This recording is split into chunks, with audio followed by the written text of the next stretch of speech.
Parang gano'n ang lumalabas na hindi ko naman maintindihan pagkat, para sa akin masyadong naging emosyonal, galit at taranta ang, taong bayan at, nakita naman natin naglabasan sa kalsada, nag-iiyakan, nagpoprotesta.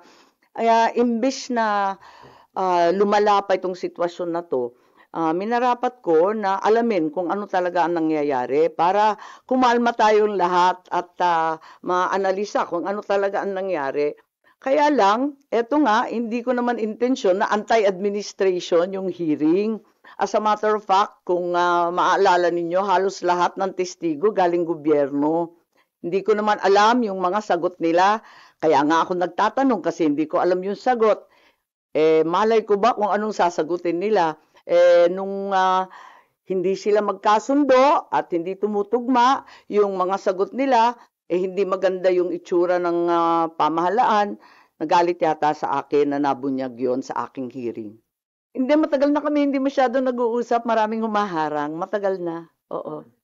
Nakikita ko lang 'pag, public events, oo. At saka mabilis lang yon, maraming tao.